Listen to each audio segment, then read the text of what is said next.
Now let's get to some of your thoughts on our big story from last night. It involved PGE and our recent winter blast. We talked with the executive director of the Oregon Citizens Utility Board, which will be monitoring PGE closely in the coming weeks. That's because the utility can ask regulators for another rate hike on customers. This time it would be to pay for all the restoration work done during and after the storm. Those potential rate hikes would be on top of the 18% jump that took effect this last month. Those first bills are coming your way now, so don't be too shocked to see a bigger number than you're used to.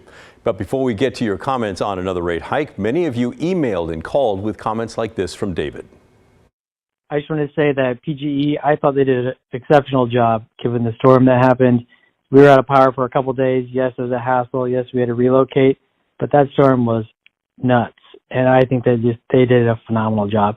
Yeah, there's room for improvement, but that was insane, that storm. So good job, PGE.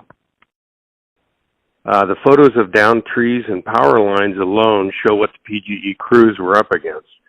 And Pat, I resent you and other indoor softies determining who worked hard enough and who didn't. All right, then let's just be clear and clear the air here. We were not trying to pin any issues on the folks who worked to get the power online in these treacherous conditions. They deserve all kinds of credit for their hard work. Our story was focused more on PGE management and the systems in place, including things the company did or did not do before, during, and after the storm that has many customers frustrated, especially when it comes to communication from the utility. I was one that lost power from Saturday to Tuesday in the Washington County area, and the outage map showed that power seemed to be back on, but was not. I signed up for alerts, which I received none that the power went off, and none that the power was restored.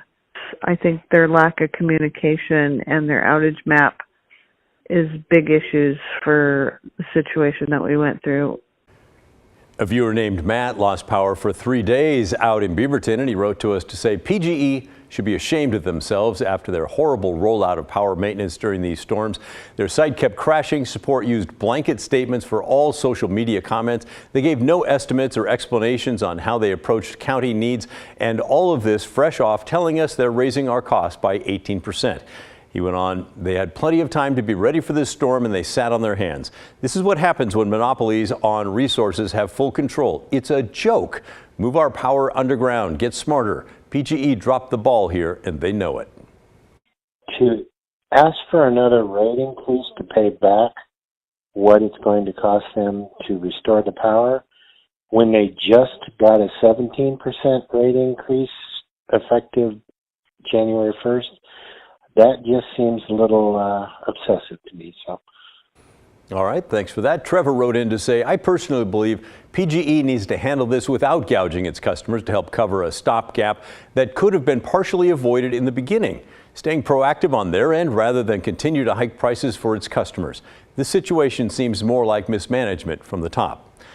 As we said yesterday, we'll be following the story closely to see if PGE applies for more rate hikes to recover the costs of the storm restoration and what regulators have to say about that.